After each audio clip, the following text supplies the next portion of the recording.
Welcome to the deep dive, where we take your chosen sources and sort of pull out the key insights to make you instantly well-informed. Get you right up to speed. Exactly. And today we're lacing up, well, our intellectual sneakers, you could say, and diving into excerpts from Phil Knight's memoir, Shoe Dog. A fantastic read. Really gets into the nuts and bolts. It does. Our mission here isn't just, telling the story chronologically. We want to really grasp the early mindset, those pivotal moments that shaped what became this massive global brand. Right. For you, the listener, if you like getting knowledge quickly but also thoroughly, this should be, well, a pretty fascinating shortcut. Understanding innovation, perseverance, it's all in there. Absolutely. So where do we start? What's the first big thing that jumps out from these early sections? Well, right away, it's this almost visceral need Knight felt for play in his life. Play, like games. Not just games, it's more that electric feeling before the outcome is decided. You Hmm. know, that intense focus, whether it's sports or tackling a tough problem, that's the essence he was chasing. Ah, okay. So less about winning or losing, more about being completely immersed in the challenge itself. That makes sense. It's applicable to so much more than just athletics. Exactly. And it seems like that feeling, that craving, is what really sparked what he calls his crazy idea. He was only 24. The crazy idea, he really leans into that term. He does. And he makes this great point that, well, history is basically just a long line of crazy ideas. Think about books, democracy, free Games enterprise. that seem totally normal now were radical once. Precisely. He's honest, too, admits that maybe his memory of the exact eureka moment isn't perfect, but the core truth, he had this idea and it took hold. And you see that idea starting to pull him even when things seem comfortable, like after his time in Hawaii. He gets restless. Yeah, that restlessness is key, isn't it? Yeah. He felt like Shangri-La, as nice as it was, wasn't the final stop. He had to get back to the plan, even if it was still kind of vague. That tension between comfort and, well, ambition.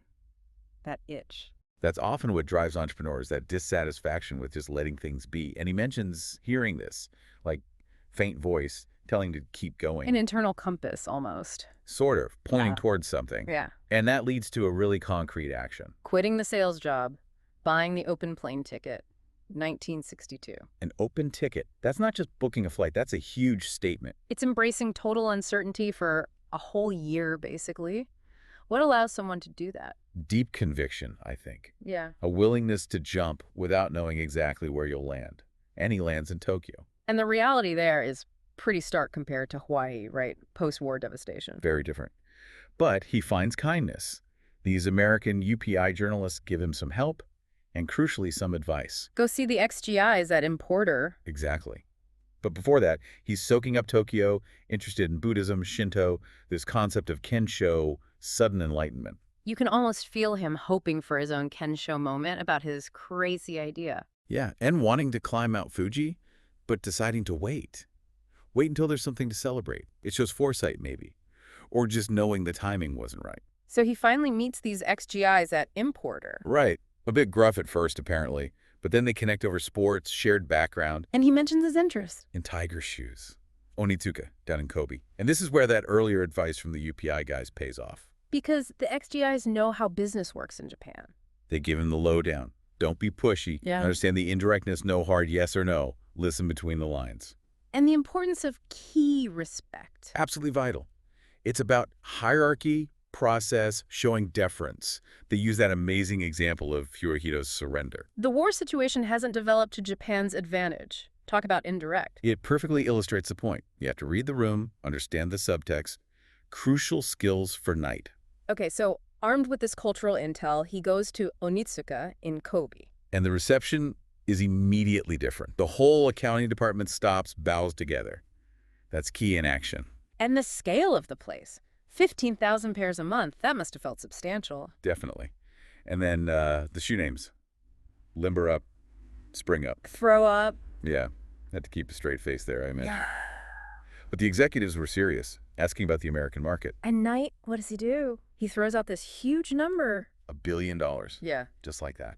Bold, maybe a bit nuts. But it gets their attention, clearly, because the conversation flips. Totally flips. They ask him if his company, Blue Ribbon, would want to represent Tiger in the U.S. Wow, that's the moment. That's the spark. The crazy idea suddenly feels very real, and Knight just says yes, instantly. No hesitation. He sees the opening. He's enthusiastic about one model, the Limber Up, asks for samples, promises $50. Sends a wire to his dad for the $50. Right. That mix of bold vision and, well, needing a loan from dad. And that meeting, it wasn't short. 2 hours. A real connection was made. Feels like a partnership forming right there. Definitely. But interestingly, he doesn't fly straight home. He takes this detour. Himalayas, India, Kenya. A spiritual journey almost. Maybe processing it all. But he notes something interesting. He starts paying more attention to footwear on this trip. The focus is narrowing. Even subconsciously. Seems like it. So he finally gets back home, and the big question isn't about his travels. It's, did the shoes arrive? Exactly. Priorities shifting. The slideshow for the neighbors, his mind was elsewhere. And then the really smart move, sending 2 pairs to Bill Bowerman. His old track coach at Oregon. Yeah. Not just any coach, though. Bowerman was obsessed with shoes, always tinkering. Modifying shoes for his runners, trying to get an edge. The perfect person to test these tigers. You picture Bowerman in his house, that stone fortress, meticulously working, like moving mountains stone by stone. That's his approach. And Knight's mom buys a pair. Yeah, the limber-ups, maybe support, maybe a little jab at his skeptical dad, who knows. But it's a great image. His mom doing chores in Japanese running shoes. Love it. And that initial belief, however small, it starts something. A mail-order business begins organically. People start showing up in his parents' house. Which just shows there was this untapped demand, right, for better athletic shoes. Absolutely. Yeah. Then another key person enters the picture, Jeff Johnson. A runner he competed against back in college. Right. Johnson originally wanted to be a social worker, an anthropologist. Completely different path. Life takes funny turns. And before Knight heads back to Japan the second time, he gets some advice from Sarah. Simple but powerful. Just be yourself. Which was funny because Knight was apparently trying way too hard with a new suit, bowler hat. Trying to look the part of the big businessman. A bit awkward. Seems like it. And that relationship with Sarah, though brief, seems significant. She even shows up in Portland later. Just turns up, takes some confidence. Definitely charmed the family, apparently. But back to Johnson, he starts writing. A lot. Oh, the letters. Constant letters. Sales figures, ideas, asking for encouragement. The total flood. Yeah. Intense dedication, maybe a bit obsessive. And Johnson wants to join full-time, even though Blue Ribbon is barely afloat. Sinking like the Titanic, he says. Knight's reaction is pretty classic. Misery loves company, essentially. Yeah. But it shows Johnson's belief. So sales are growing, but money's tight. The classic startup problem. Yeah, the bankers worried they're growing too fast for their equity. Not enough skin in the game, basically. Cash flow is king. Then Hayes comes along, the accountant with a, well, artistic view of numbers. Sees accounting as an art form, almost platonic. A different perspective for Knight, who's more grounded in sports. Connects to Knight's own intensity, though, like that story of counting cadence in the Army Reserves. Yeah. That focus. Definitely a driven guy. And while all this is happening, the backdrop is, Vietnam, social change, turbulent times. But Bowerman, after the Tokyo Olympics, becomes more of an ambassador for Blue Ribbon. Lends his credibility. And he and his wife visit Onitsuka, really connect with Mr. Onitsuka. Bonding over shared wartime experiences, understanding his resilience. And Mr. Onitsuka's story is incredible. Starting out post-war, making shoe lasts from candle wax. And ending up with every Japanese runner wearing tigers at the '64 Olympics. Amazing. Just shows what's possible. Yeah. Meanwhile, Bowerman's still tinkering back home, trying to invent polyurethane. And writing a book about jogging. Yeah, Knight was pretty skeptical. Jogging wasn't really a thing yet. But Bowerman believed everyone's an athlete. Ahead of his time. So Knight's waiting on the Onitsuka contract renewal. And still getting bombarded by Johnson's letters, full of everything under the sun. Amidst all that, he needs a break. And he sees Whittle after his accident. Meets him in a wheelchair, but Whittle's still sharp, determined. A real lesson in resilience right there. And the rivalry with Adidas heats up. Knight compares it to his old track rival. Irritating, but motivating too. Keeps you pushing. And he still wants Bowerman's approval. That mentorship dynamic is strong. But things are growing. Thanks to the Cortez shoe especially. They need a real office. Outgrow the apartment. A symbolic step up. And Knight takes another leap, leaves Price Waterhouse, starts teaching accounting at Portland State. His dad wasn't thrilled, apparently. Stepping off the conventional path again. And that's where he meets Penny, in his class. Initially thinks she's quiet, maybe not that engaged, and he's teaching assets, liabilities, plus equity. While his own company's equation is totally out of whack. The irony. Delicious irony. Yeah. Then she asks to be his advisee, and he just impulsively offers her a bookkeeping job. Which leads to an awkward date invitation. And the start of something huge, personally and professionally. The engagement sounds very low-key. Sacramento hotel, heat wave, emerald ring. Very grounded. He wasn't nervous about the wedding, apparently, unlike Penny. Needed a bit of liquid courage. They get married September 68, a year after she took his class. Drive off in a new Cougar. A big personal milestone. But professionally, the 68 Olympics are kind of a bust for Blue Ribbon. Yeah, the Mexico City Games, tiny booth, no sales, can't even get shoes to Bill Toomey. Fun sizes. A missed opportunity that must have stung. But Knight keeps pushing. Life is growth. They find a house. One that looks like a childhood drawing, almost faded.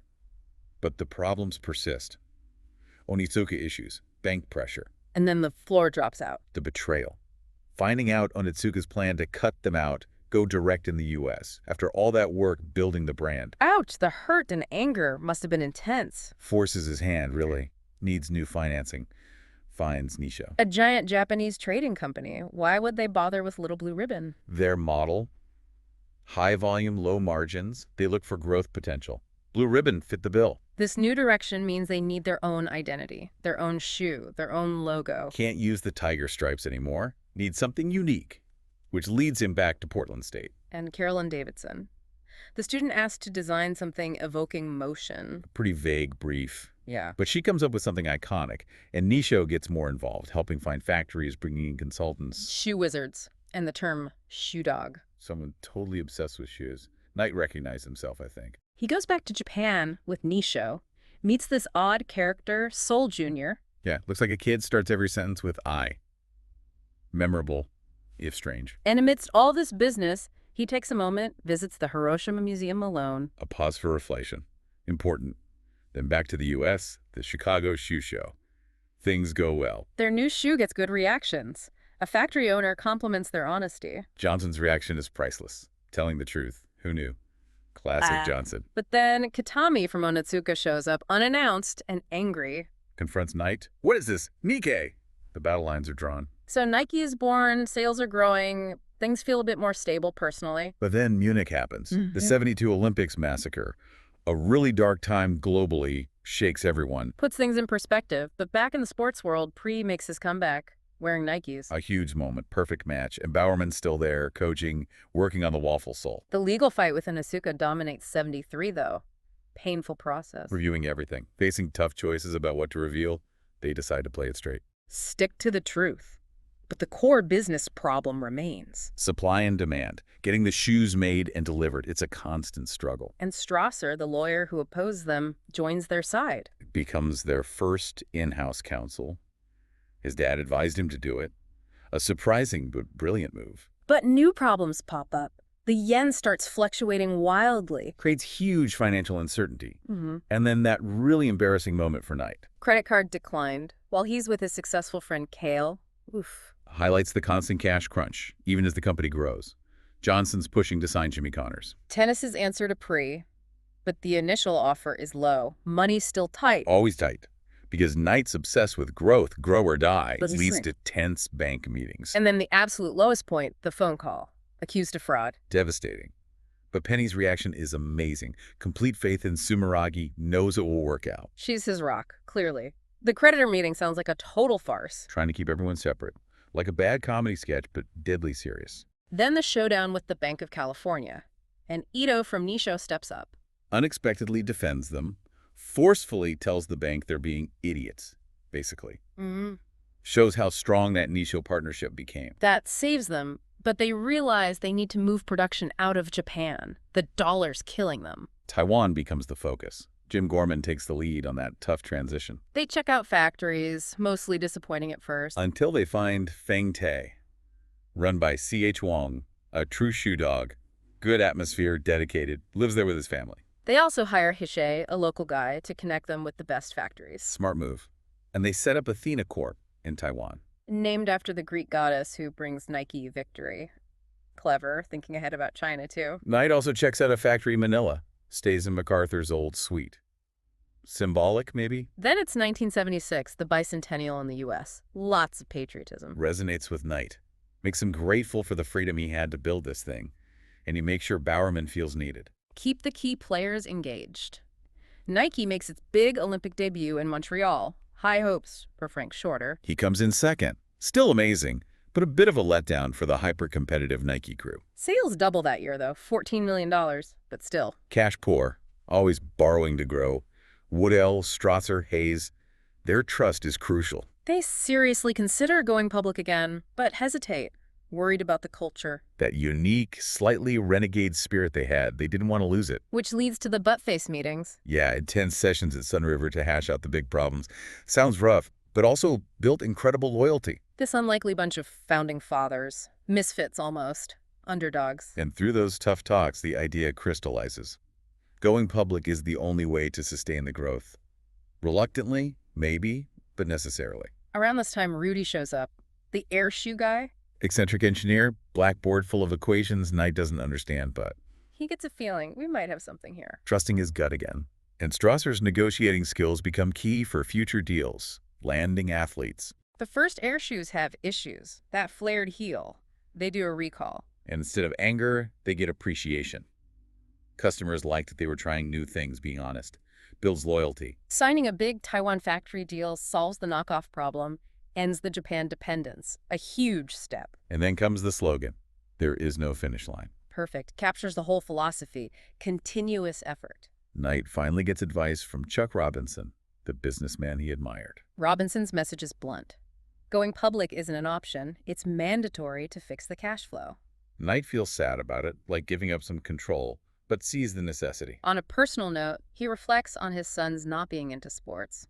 Feels like a disconnect for him. Meanwhile, Hayes buys a rundown factory, sees potential nobody else did.